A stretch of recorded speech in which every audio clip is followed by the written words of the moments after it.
No. It's really. bad movies. Was it good? I found it philosophically very interesting. Yeah, I heard that Yes. they didn't like the it's too deep for some people.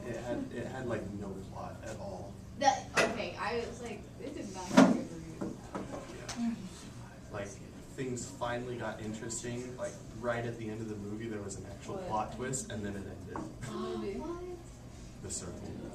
Oh, I hated that movie. Yeah, exactly. Oh man, That was so bad. That didn't make any Just sense to roasting me them. whatsoever until like. But didn't it inspire you to wonder what the future might hold for us when we're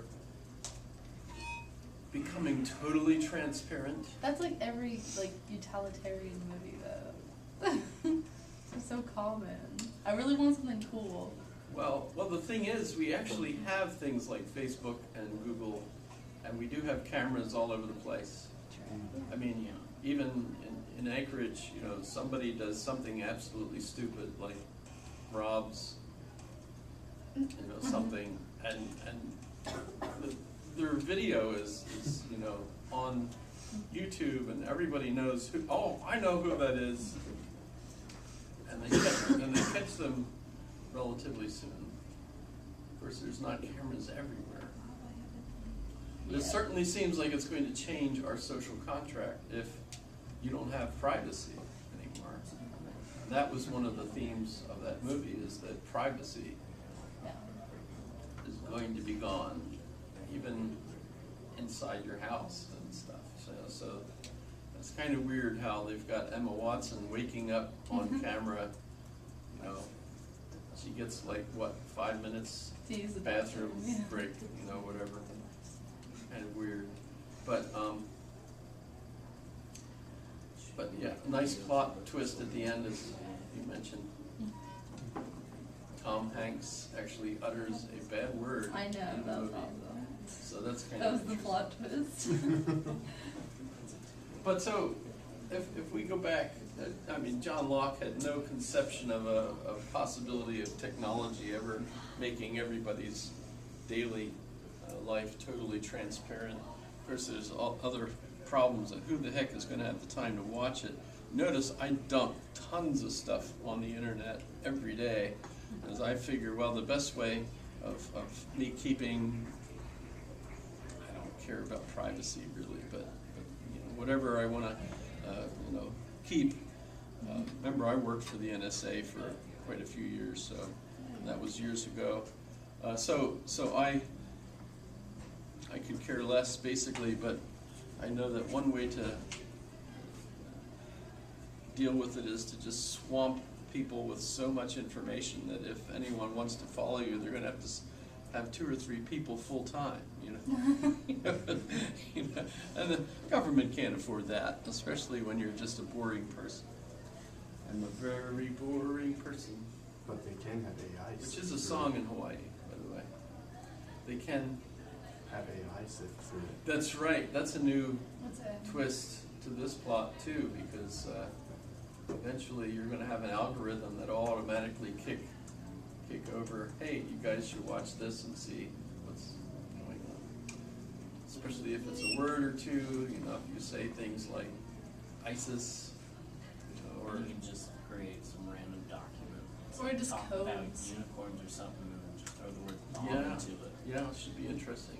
So when an actual person goes to read it, they're like, I'm wasting my time. Right. Well, that was one of the things. I mean, I spent years reading so much boring information, and then I would go home and I would turn on the TV and watch the news, and I was absolutely amazed at how totally different the news media interpreted things that I knew so much more about, and made it interesting. Totally false, but interesting, So that was kind of an interesting. This is the way things are. Ho hum. This is the way it's made to look by the media. Oh my God, Totally different. To sell it, of course, because if it was actually explained in as boringly fashion as it occurs, no one would be remarkably interested.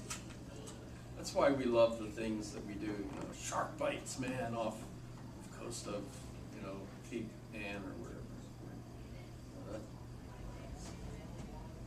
That's news, you know. Amazing. Woman dies when tree blows over on her. You know, where was that? I forget. That just happened yesterday. Right? California, I think. That's pretty hard to do, you know, because usually if you're going to have a tree fall, you know, it does make a sound. We talked about that, you know. And usually you have like a clue, you know, hey, that tree appears to be falling on me. I think maybe I'll stay right here just to see if it kills me. Maybe not. Watch me get killed by a tree. Making fun of that. But so Locke is confusing, because if you read his stuff, you find out that at some points he's absolutely for slavery. In fact, he runs it. Let me read this marvelous bit that just came out relatively recently, or at least I became aware of it relatively recently. This is written by Holly Brewer. And by the way, it is on the internet, you can just take a Slavery Entangled Philosophy. John Locke took part in administering the slave-owning colonies. Does that make him and liberalism itself hypocritical? So John Locke, who lived through 2 revolutions in 17th century England, remains perhaps the most important theorist about democracy. Translated into many different languages, Locke's ideas inform contemporary philosophical debates about justice and rights from relative egalitarians such as John Rawls to libertarians such as Robert Nozick to Amartya Sen's critique of Western-based theories of justice. Locke's writings inspired the language of rebellion in the United States' Declaration of Independence, and Jean-Jacques Rousseau's social contract, which shaped the French Revolution. After the Second World War, Locke's ideas circumscribed debates over democracy and social justice within the United Nations and in international law. The principles that government should be based on the consent of the governed, that most people can make reasonable choices, that all men are created equal, that people have inalienable rights. His animosity toward hereditary privilege have had many critics too. Locke's influence probably reached its height in the 1960s. Since then, criticism has grown. On the right, critics see him as too idealistic and impractical. All people are not and cannot be equal. On the left, critics contend that Locke was a hypocrite, a philosopher who put forth radical ideas while working on behalf of slavery and colonialism. C.B. McPherson's The Political Theory of Possessive Individualism made the most influential case that Locke regarded private property above all, including property in slaves. Post-colonialist thinkers, in particular Uday Singh, Mehta, and Liberalism and Empire, saw Locke's philosophy as emblematic of Western ideas about democracy and rights that serve as a cover for the oppression of indigenous peoples. Implicating Locke in the causes of slavery and colonialism has cast a shadow over Western liberalism and indeed democracy itself. However, history tells a different story. Colonialism and slavery emerged from ideas and practices much older than Locke about the divine and absolute rights of kings. As a mid-level functionary in 17th century England, Locke directly encountered the realities of monarchy and inherited status. Such experiences opened his eyes. Over time, he came to believe that slavery was deeply wrong, that it was the most extreme instance of the evils of inherited status that infected the entire social order. Locke's celebration of consent defined his political theory. As his opposition to royal policies developed, he faced punishment for his radical ideas. During the English Civil War of 1649, Locke's father sided with Parliament and the principles of consent of the people. At the end of the war, King Charles I was tried for treason against his own people and executed on 30 January 1649. Locke was 16. His school was a 10-minute walk from Charles' execution site by the steps of Banqueting House, Whitehall, and he almost certainly witnessed and supported it. But after more than a decade of political instability, Locke supported a new king. In May 1660, in the person of Charles II, monarchy returned to England. London mobs and rival armies ready to fight each other, opening a specter of anarchy. Locke wrote that he would fight, if only he knew for whom. 'Tis the great misery of this shattered and giddy nation that wars have produced nothing but wars, and the sword cut out work for the sword. Over the next few years, Locke lived in Oxford as a scholar and tutor, specializing in medicine and philosophy. He probably would have stayed there and written little of note had he not, in 1668, saved the life of Anthony Ashley Cooper, later the first Earl of Shaftesbury.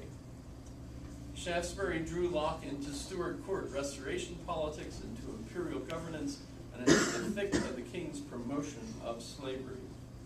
Those who emphasize Locke's hypocrisy point to two pieces of evidence during this decade. First, they contend that Locke authored the Fundamental Constitutions of Carolina, 1669, which, by the way, that's named for Charles, right? King Charles. Carolina is just Charles in Latin, which explicitly supported hereditary nobility and slavery. Do you have to leave? Yeah, I have a lab that I forgot. Uh-oh. Sorry. Computer saying. Is this boring everybody else to death too, or is this okay? Yes? No? Every freeman of Carolina shall have absolute power and authority over his Negro slaves. Second, they show that Locke owned stock in the Royal African Company, which ran the African slave trade for England. There's a picture of the castle in Africa where the slaves were housed until they were embarked on the ship. That's Cape Coast Castle in Ghana. Of course, Locke's service to the Earl of Shaftesbury and involvement in the Stuart court shaped his ideas, but his political philosophy developed in opposition to the policies and practices of Charles II's court, not in harmony. Locke's two treatises of government argued against the very root of slavery. That's the section that we have in our text that you were assigned.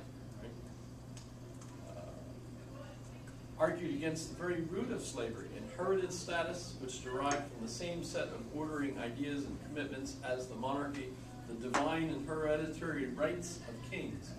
Just as a prince is born the son of a king with a right to rule, a subject was born to a subject, and a slave born to a slave, each with the obligation to obey king and master.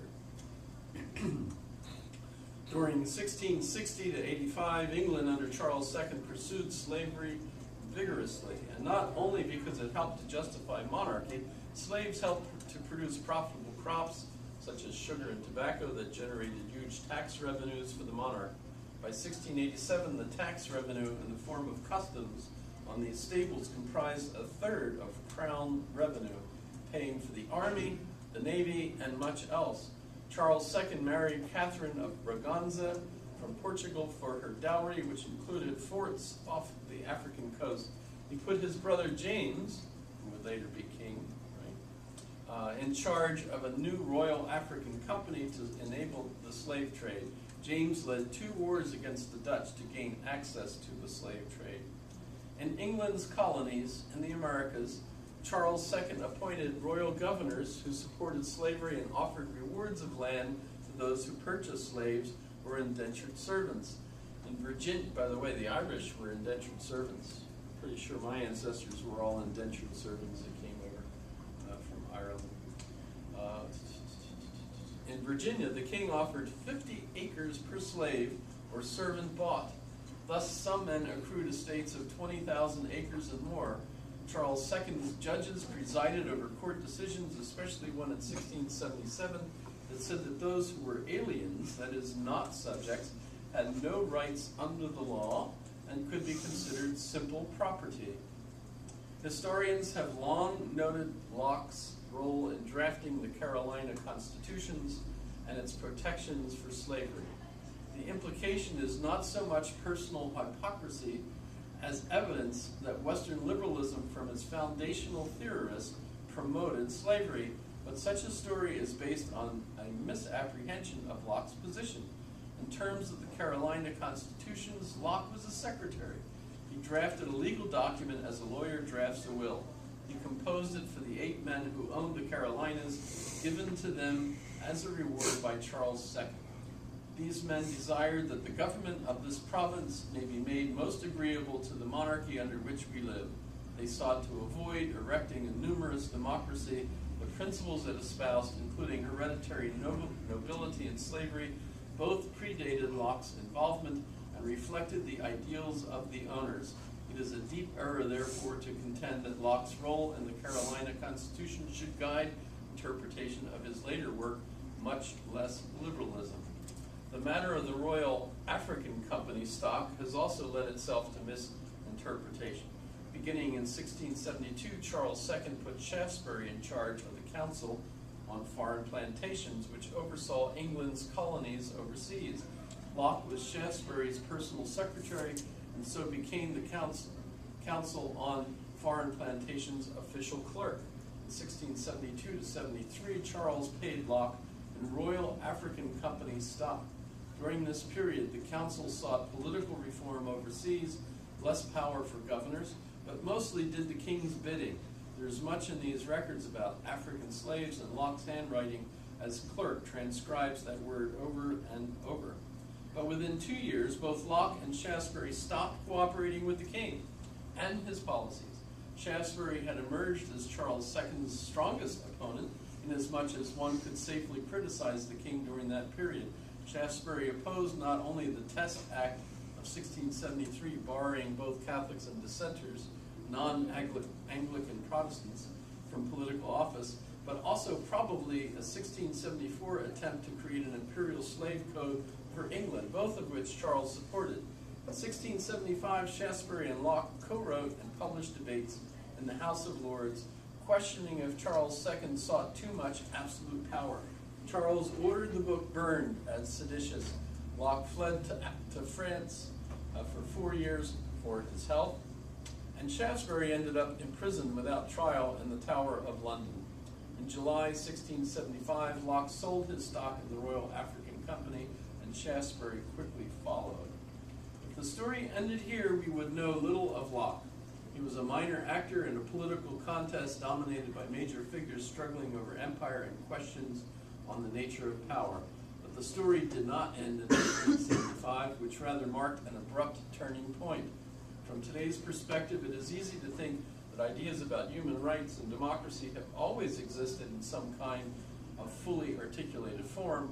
Perhaps they are culturally innate. Certainly the golden rule, do unto others as you would have them do unto you, from the New Testament, inspired Locke, and exists in many forms in different cultures. But the broad-based arguments about human rights that emerged in Locke's and others' writings during this period had a very specific origin. They began as a repudiation of claims of divine and hereditary absolute power. They responded to Charles II's court and council, to ideas articulated and enacted by ministers, politicians, and political thinkers on behalf of royal power. More substantively, Locke and Shaftesbury grew horrified over what they found to be Charles II's oppressive governance of England and its colonies, and also his promotion of slavery. They began to argue that absolutism possessed a common essence and took different forms, of kings over subjects and masters over slaves, but that all forms were wrong. Without his involvement in imperial policy-making, Locke would never have composed the second treatise, his theory of democratic governance. He wrote it not to propound Stuart ideals and practices, but against them.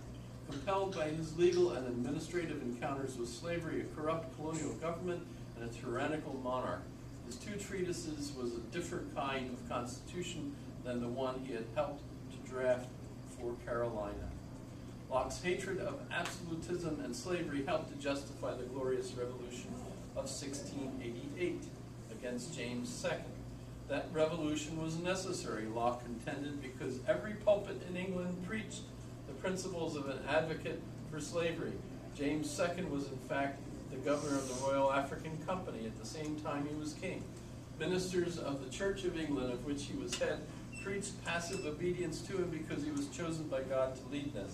During the 1680s, the Royal African Company brought as many as 100,000 people from Africa to England's colonies in the New World. James II was directly involved in that trade in human cargo. Locke's first treatise begins, "Slavery is so vile and miserable in a state of man that 'tis hardly to be conceived that anyone would support it." He attacked the principle of divine and hereditary power methodically. Why should the eldest son inherit all power by primogeniture, even over his brothers? He also compared the king's claims to power to the also illegitimate claims of masters over their slaves. Neither had hereditary and rightful claims. The king might argue that his right to rule descended from Adam, but neither he nor masters of slaves had power over others by such spacious claims. Locke's second treatise speculated about what form of government would emerge in a state of nature. He began with postulates including the Golden Rule and built principles. Government should be based on consent and has particular purposes, mainly to protect its subjects. People do not have to obey a government that no longer protects them, and the consent of an ancestor does not bind the descendants. Each generation must consent for itself. Any of you sign a contract after you were old enough, maybe? No? None of us, I guess. Locke supported slavery only as punishment for a terrible crime for which one's life could be forfeit, in particular for starting a war that was unjust, and he insisted that it should never be hereditary. He opposed slavery on the same grounds as hereditary monarchy. People do not inherit their status. Government should be based on the consent of the governed, not on divine and hereditary privilege. Labor also should be based on consent. The first thing anyone owns and cannot give away is his own person. It is a property, a propriety, a belonging that is higher than any other kind of ownership. Man being born, as has been proved, with the title to perfect freedom and an uncontrolled enjoyment of all the rights and privileges of the law of nature, equally with any other man, hath by nature a power to preserve his property, that is, his life, liberty, and estate. Thus, each person has a right to his own person in labor, a right that includes the ability to contract with someone else. That right is very different from slavery, which is forced labor. After the Glorious Revolution, King William and Queen Mary gradually retreated from many earlier policies that had encouraged slavery. Shaftesbury's political party, the Whigs, gained control over Parliament. Under pressure from them, William III appointed Locke to a new and more powerful governing council over the colonies, which he called the Board of Trade. There, Locke sat in judgment over many colonial policies. He became particularly concerned about abuses of power in Virginia. Along with other members, he investigated Virginia's laws and constitution. He then wrote a 40-page plan for law reform in Virginia. That plan resides in the Bodleian Library at Oxford, where librarians discovered it rolled into a cubbyhole in his desk when they acquired his papers.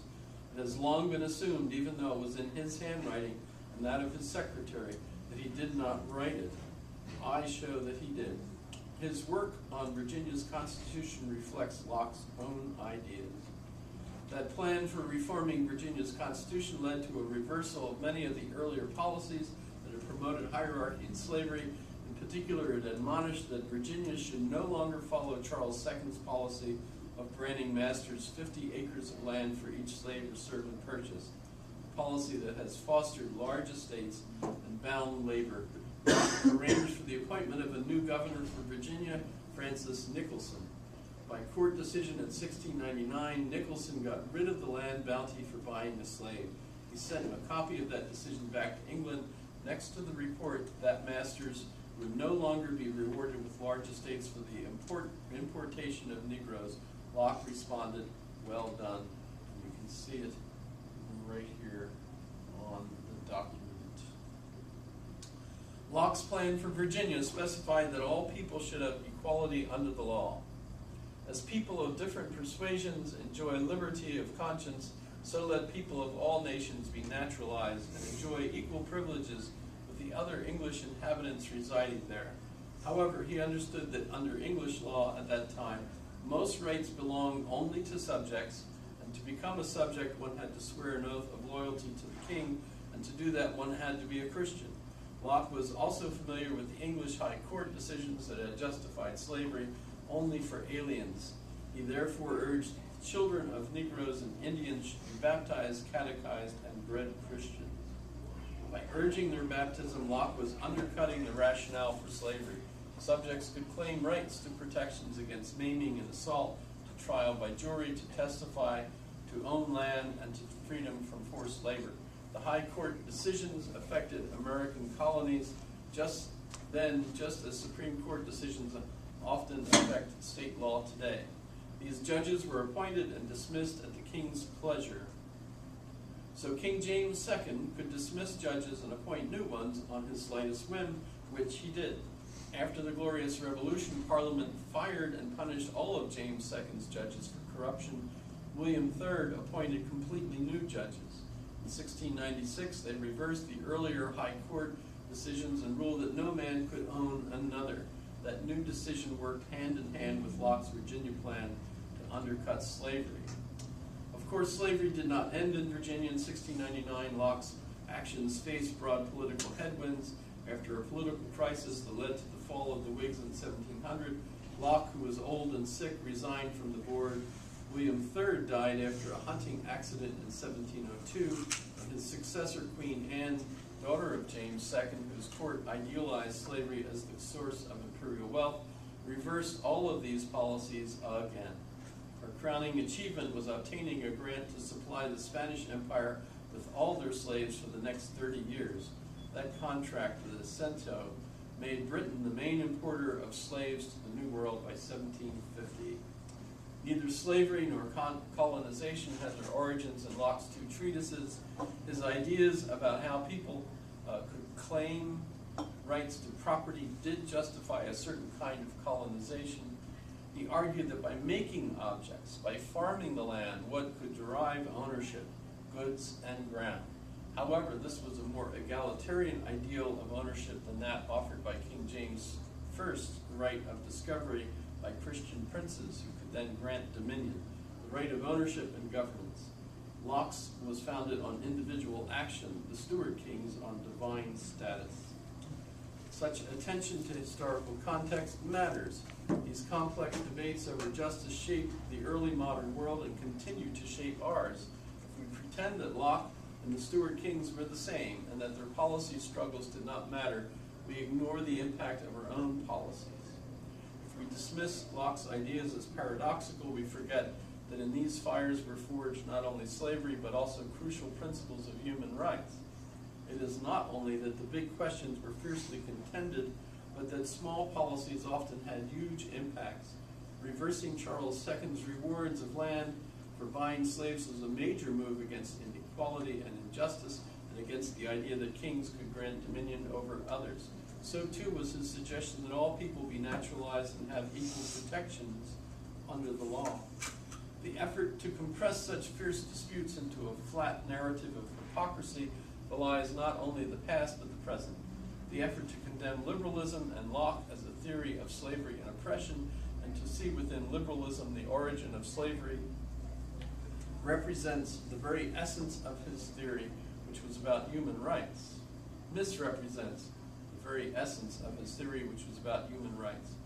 It silences intense political debates over such rights that had dramatic practical repercussions. Slavery was justified by theories that all people were born to a divinely ordained status. Ideas that were harmonious with racism, but not defined by that racism. Slavery's origins were in absolutism, not liberalism. Liberalism arose in reaction to slavery.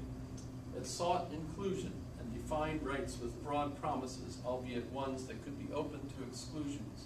Indeed, one could argue that the breadth of such promises made racism and other forms of prejudice necessary in order to once again justify hereditary hierarchies, but for many others it opened wide promises of inclusion.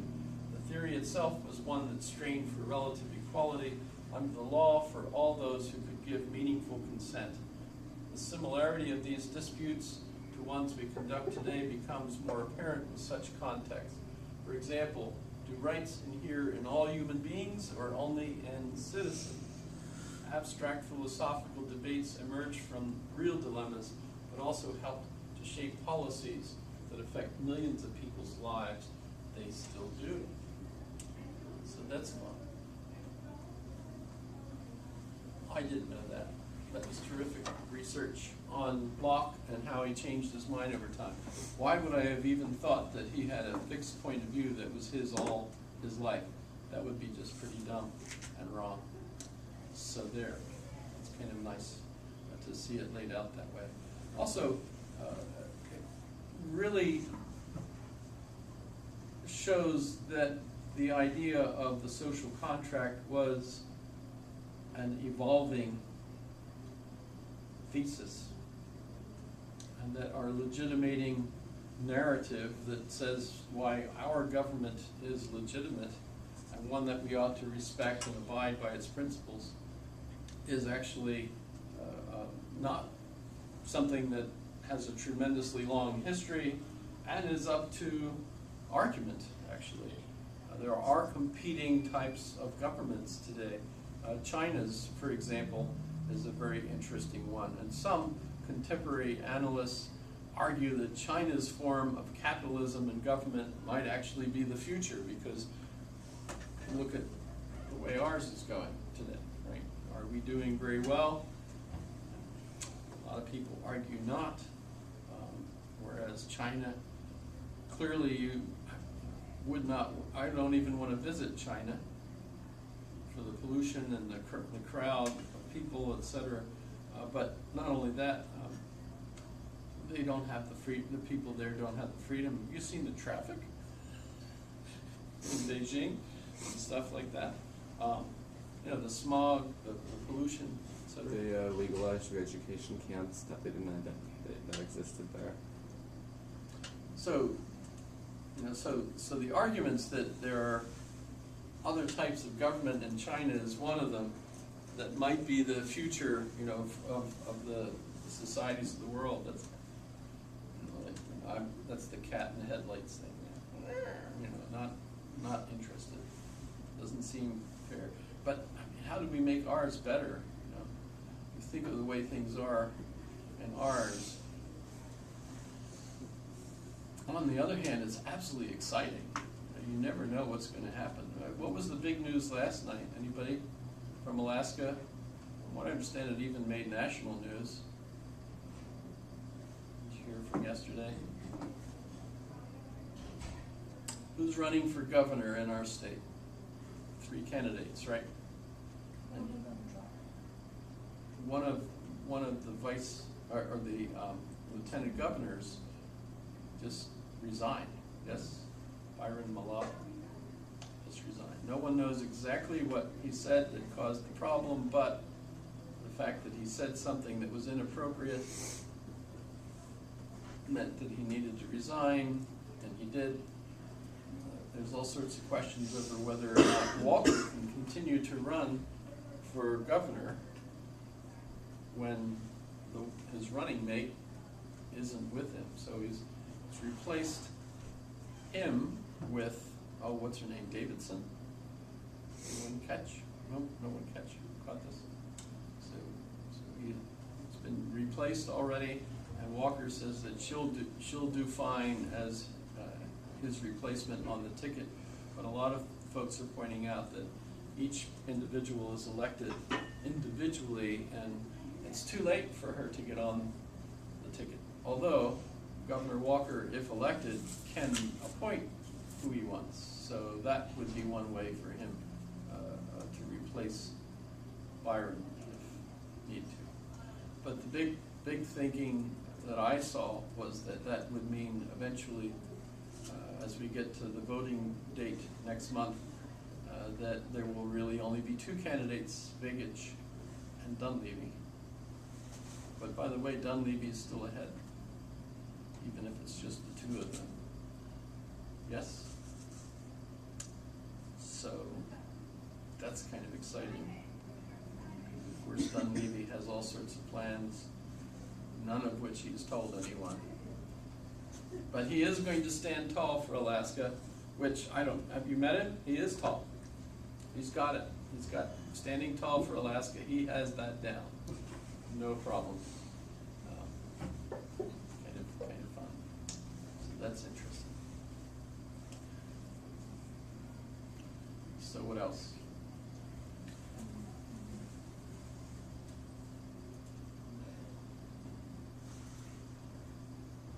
So this was the video that I posted. They don't live in the city anymore.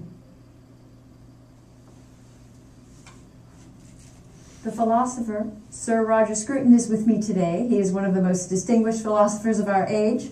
Some have called him the greatest conservative philosopher since Edmund Burke. He's the author of more than 50 books. He's also written an opera, several novels.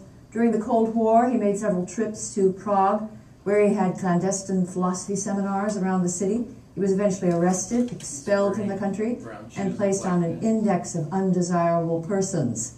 Later, when freedom returned, Roger was awarded the Czech Medal of Merit.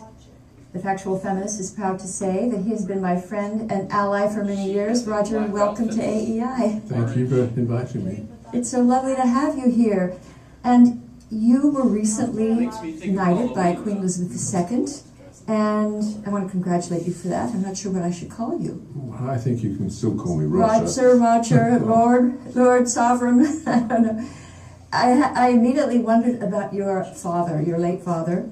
He was from a working class background, and he had a lot of, let's say, resentment toward the upper class. And when you were admitted to Cambridge University, he was very angry. How would he feel about knighthood? Well, he wouldn't be pleased, but one part of him wouldn't be pleased, but another part might be pleased, you know, because he was a contradiction. Like so many people who had come from the bottom, he felt that it was a great achievement not to be what he was, but nevertheless he must retain the loyalty to what he was. And seeing me blithely, youthfully striding ahead was intolerable for him, and I can understand that. But in the end, you know, he was awarded an honour by the Queen at one stage because he was an ardent environmentalist who devoted a lot of his life to defending our little local town from the abuse of the developers. And he organised a local society for the protection of the town. And this work was eventually recognised with a little, you know, the medal, the MBE, which is a much coveted thing. And he was happy with that? He had real problems with it, but he accepted it. And on his grave in High Wycombe, on the tombstone, it says Jack Scruton MBE, and that is, you know, because we felt that does actually recognise what the deep part of him wanted. For millennials out there, many of the followers of the Factual Feminist are college age or younger, and they may have been in schools, universities where conservatism was denigrated or simply not represented. I'm going to pause it here for a minute to show you who she is. Let's see, go this way. Did anybody want the link to that? I have it posted on my Facebook page, but if you want, I could also put it in my blog, I suppose, if you want to reread it.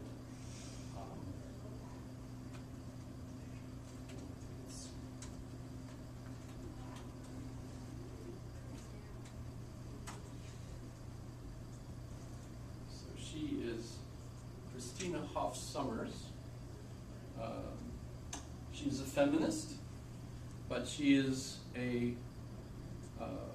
not sure if she would call herself a second wave feminist, but she's definitely not a third, fourth wave feminist or postmodern feminist. She's a feminist that believes that women's rights, and they should be equal to men, legal rights and so on, but she's not she doesn't argue for roles to be the same. So she's, in that sense, a conservative. Both of these are, in this discussion, they are both conservative. In fact, he's spent his life really trying to define what it is to be a conservative. I would like to argue that Locke is the kind of, as we think of Locke as the inspiration for Thomas Jefferson, that's the kind of conservative that I think they're both trying to be.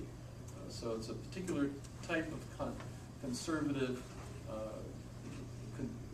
Obviously, that word can mean many different things. It does.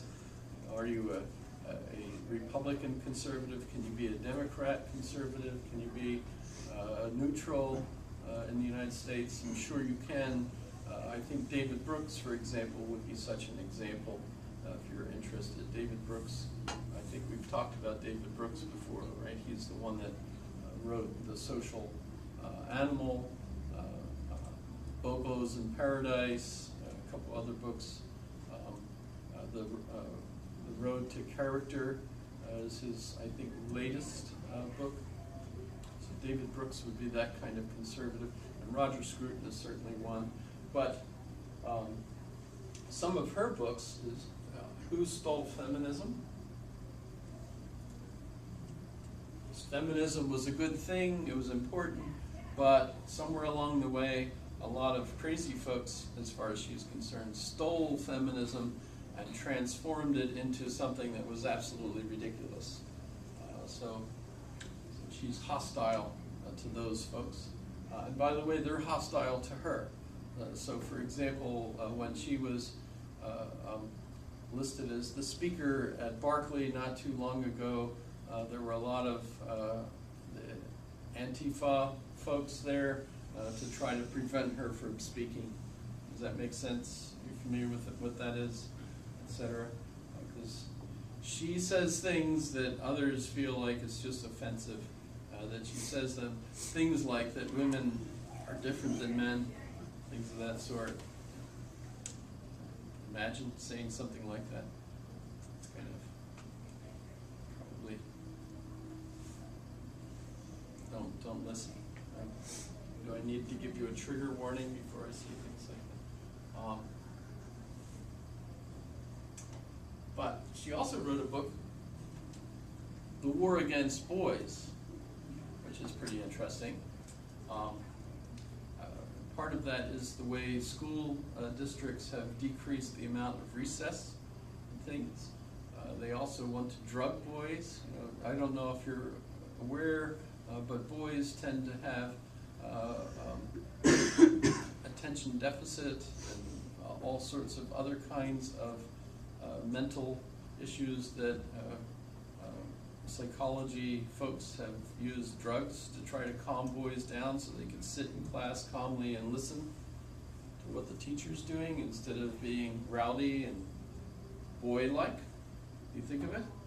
So she's arguing that this institution of drugs as a way of trying to transform boys from being boys, healthy boys, to basically girls, is a war against boys. Didn't she appear in a PragerU video? Which PragerU? Yeah, I think she was in a PragerU video. I don't know what that is. PragerU? PragerU? They're a conservative university that posts videos on the YouTube. Yeah. Well, I wouldn't be surprised. She is conservative. The war against boys.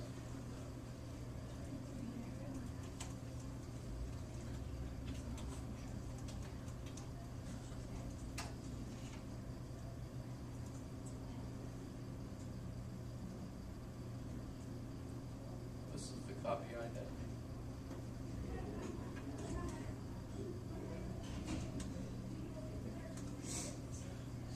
Kind of interesting because I remember for years I taught as a sub for the school district.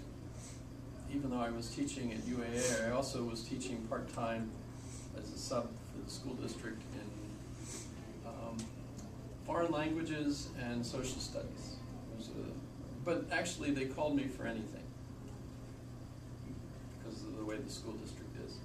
And one of the things they started, I think I might have mentioned that the one morning they called me and asked me if I spoke Spanish.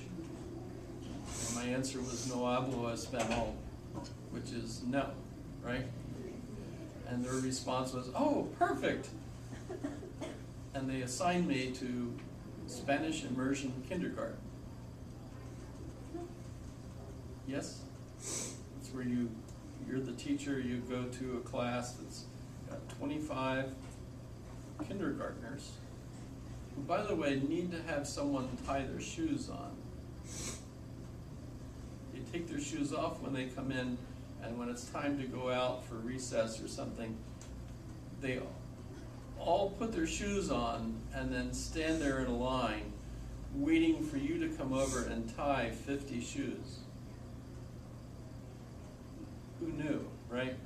That was just, I couldn't believe it. And by the time I finished tying the last shoe, it was of course time for them to call a stretcher for me so that I could go to the hospital. No, you get the idea.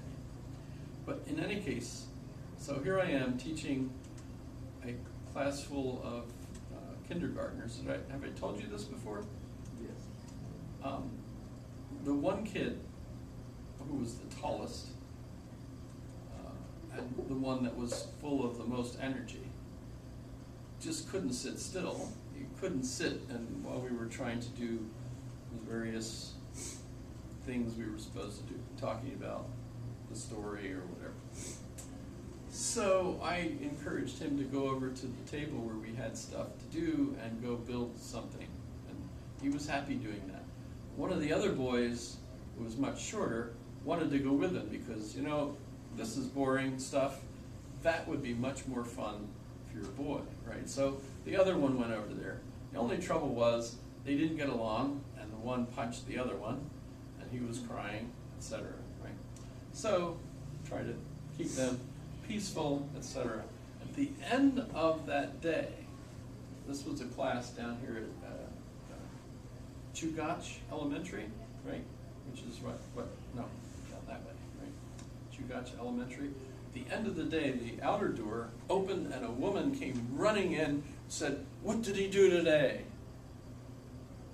That was his mother, right? And she knew there's no way he could have behaved all day long. And she was curious and concerned. What did he do today? And I looked at her and I said, "Don't let them drug him." And that was startling because that's precisely what people were planning on doing to him because he was so healthy. You know what I mean? No, he was being a male. And he was the healthiest one in there. And he needed more stuff to do than just sitting there on the floor trying to learn Spanish. He needed activity.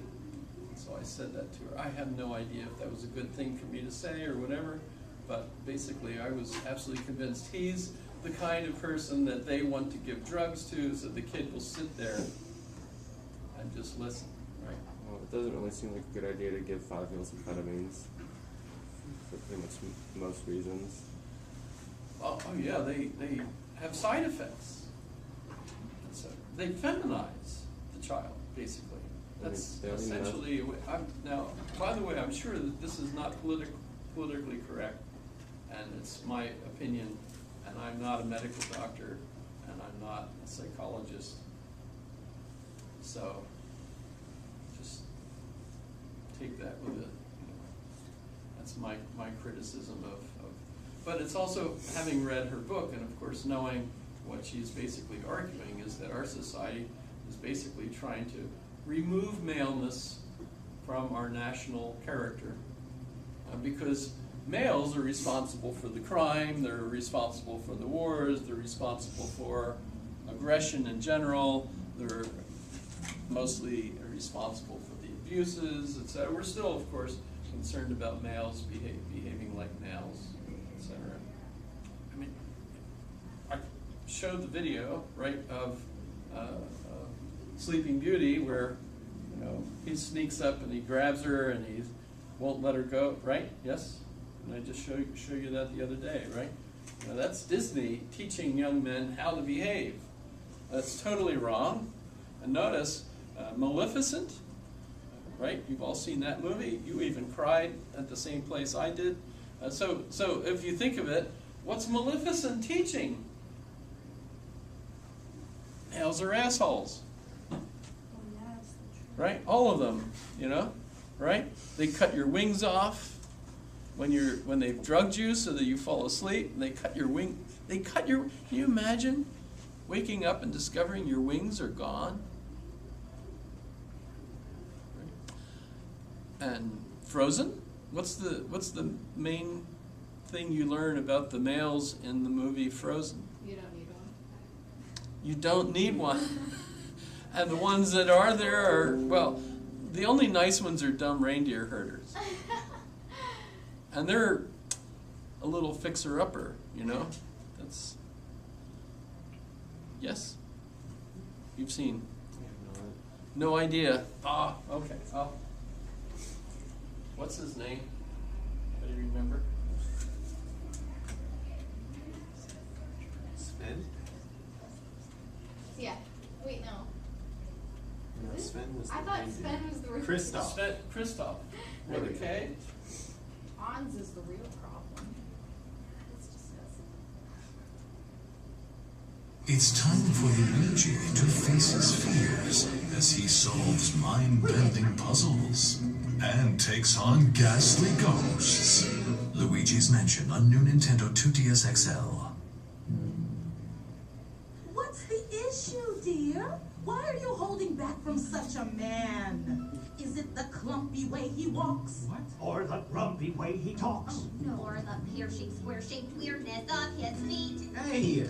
And though we know he washes well, he always ends up sort of smelly. But you'll never meet a fella who's as Sensitive and sweet. That's nice. So he's a bit of a fixer-upper. So he's got a few flaws. Like his peculiar reindeer. This thing with the reindeer, That's a little outside of nature's This is not about me. So he's a bit of a fixer-upper. But this for certain now. You can fix this fixer. He's the nice guy, and he's a little fixer-upper, right? All the other ones are assholes. Can I say that? That's okay? It's your YouTube channel. YouTube has never deleted any of those. Really? The only time I ever got in trouble was when I was in Red Rock Canyon driving around in a rental and had the radio on a classical music station, and my wife and I were videoing rocks. Because, you know, that's what's there, right? Red rocks, mostly. I loaded those at night from our hotel, and YouTube emailed me and said, hey, you've got, what's it called when you've plagiarized Copyrighted music? songs. Copyrighted songs, etc. From the radio? Yes. Really? That's crazy. But you know what? They let them post. They just kept warning me, you know, hey, you're posting copyright material. But no one else ever complained, because of course no one really watches those. Restaurants actually have to pay radio stations to play their station in their restaurant. Yeah. Because they're making money off of it. Yeah. YouTubers have to be careful with I the don't videos pay they- anything for my use of the, I guess UAA might, of course, they have the internet and GCI, so I'm sure they pay probably way more than any individual would have to pay, you know, for all of this. But no, I don't have to pay for use of any of this material. And as far as I know, it's perfectly legal for me to do that. But what media today gives you a perspective of males that are heroes? Video games. You think video games? Oh, the hero movies? Go down that. Which movies? Did you Superhero movies. superhero movies? Of course, the villains are also males, so. But a lot of those movies even today are, you know, Wonder Woman and That's true. And what was the one in Africa? There was one where the Black Panther. Haven't seen it. I haven't seen any of those actually. They're I mostly basically stick all to the same cartoon. movies. Like Zootopia, I saw. Zootopia, I like that, especially the bunny humor.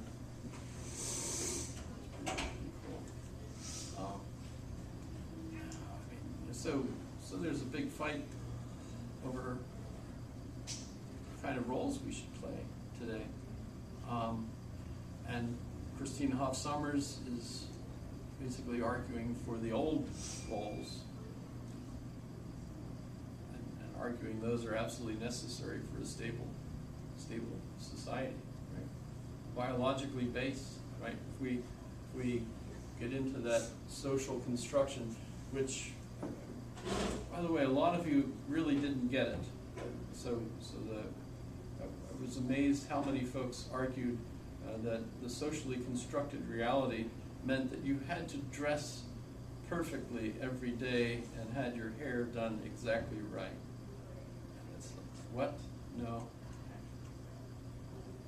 That's not it. So maybe we need to work on the socially constructed reality a little bit more on what that theory was. And that's the theory that we have ideas. Those ideas we've inherited from our families. It's all the way you learn ideas. And those ideas are the concepts by which you actually view the world, and everything fits those ideas, right? You've learned those ideas, and everything you interpret as fitting those ideas.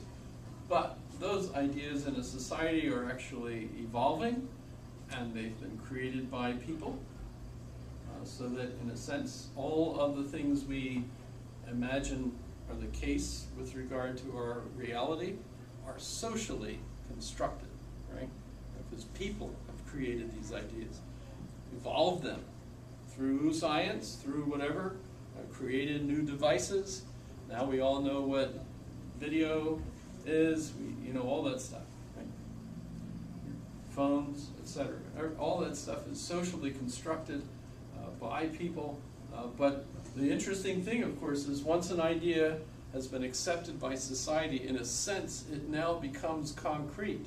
You can't just change it by deciding, okay, nobody has phones anymore. That's ridiculous. That could not happen. It's not the way things change, right? They change for other reasons, right?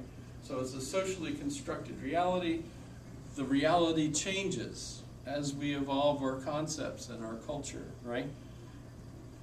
But then people will argue, if it's a socially constructed reality and we have social roles, those roles are invented by people. So if we don't like them, then we ought to just change them, right? So that we can make them more just. So if we have roles that say women are allowed to do these things and men are allowed to do these things, and there are some things where they overlap, right? But, well, it becomes pretty obvious that men aren't allowed to have children. That's not socially constructed, that's biological, right? What about women making the first breaking the ice, introducing themselves, saying that they're interested in somebody, and so on. We have social restrictions on how a person can behave in a society. Byron Malott just resigned because he said something that was inappropriate.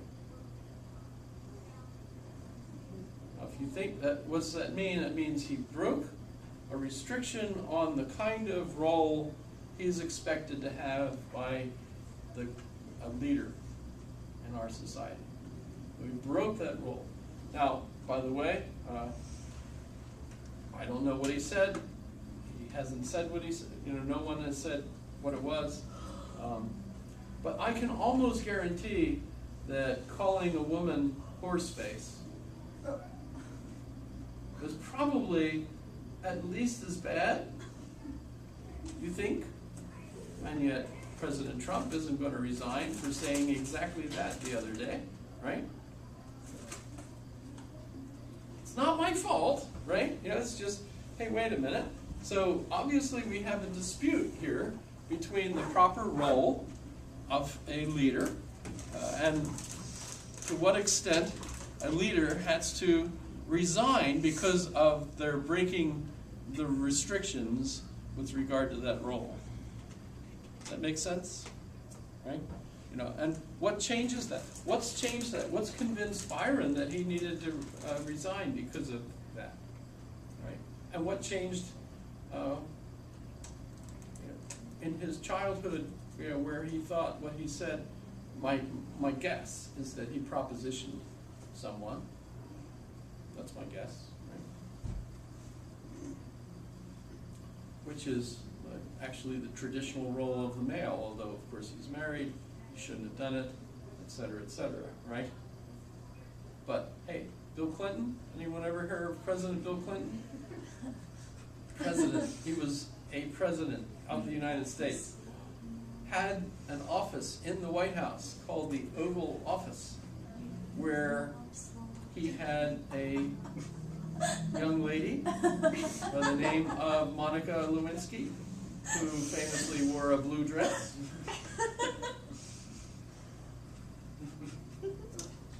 And he propositioned her with his pants down. She did it. Oh, she did it to him. Yeah. Oh, I see. I see. However, you get so these are roles.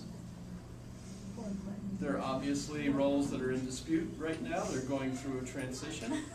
It's transitioning because of our interrelationships with one another and what we think is appropriate, and the way the media presents this stuff as whether or not it's serious. It's an issue. Can you be arrested for it? Can you be fined? By the way, what Byron said is not going to cause any charges or anything, so it's not that bad, right? Etc.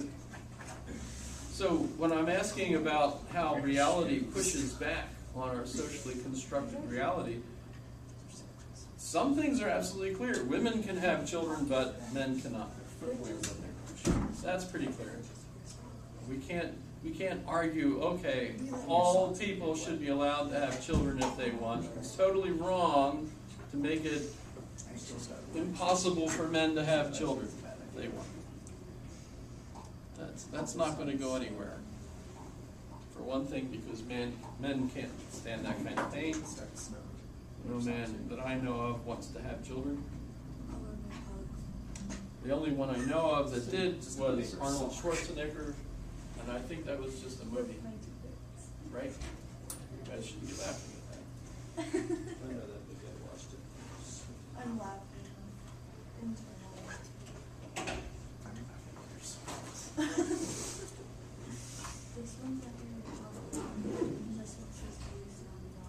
Junior was the name of the movie? Your second Chris.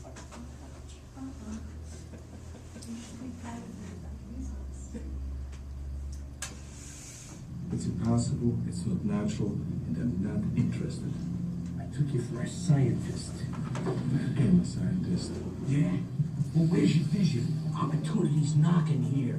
You're just trying to manipulate me. Yes, I am. So what? We're on the verge of something fantastic, and I need you to carry it through with me. What's going on? Can you keep an open mind? I mean, really wide open? Let's put a bun in your oven. I must be crazy to be doing this. You may be crazy, but you're also pregnant. I'm pregnant. I just can't keep anything down.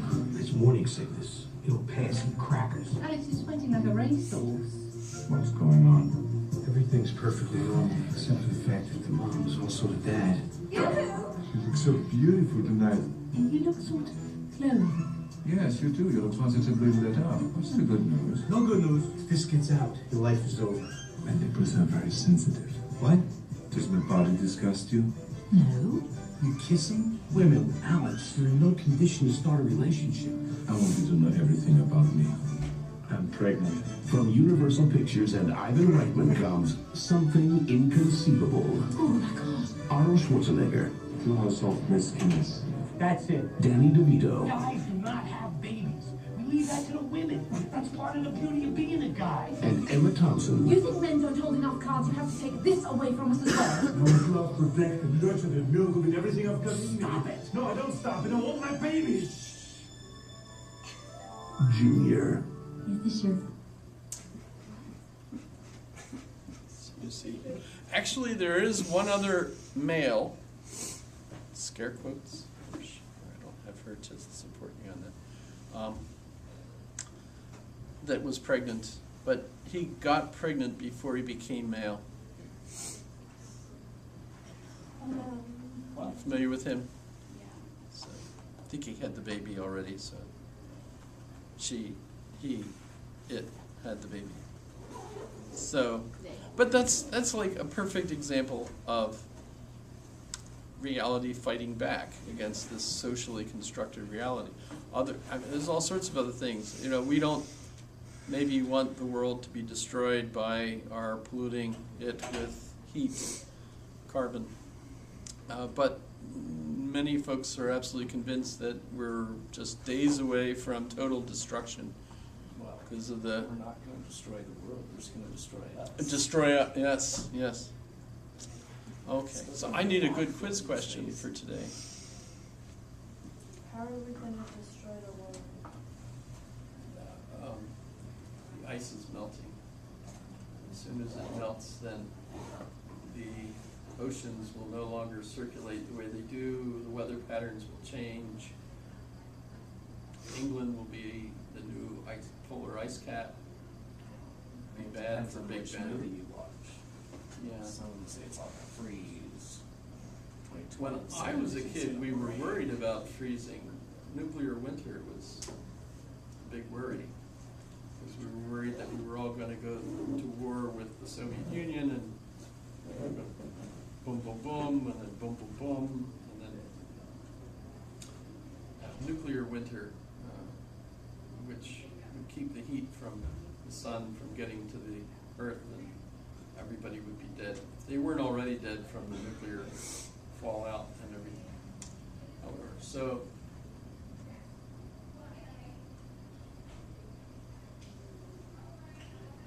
that's a good question.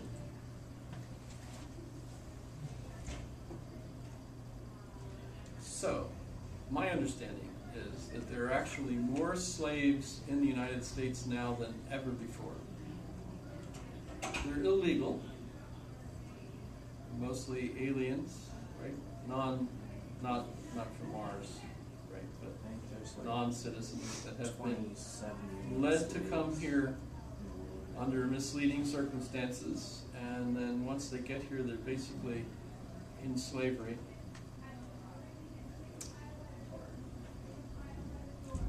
So fact check, see if that's true.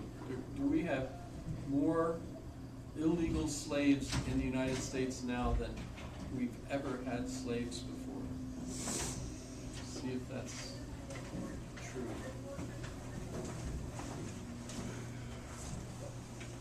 I think a lot of them are Asian women that were brought over. Is that true?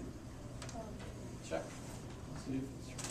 But by the way, if you check Snopes, is that right? That's the fact-checking thing on the internet.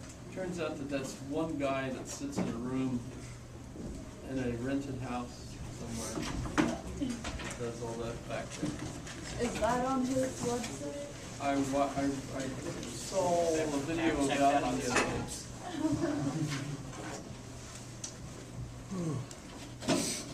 Too much fun. Take that so that it's no longer in everybody's way.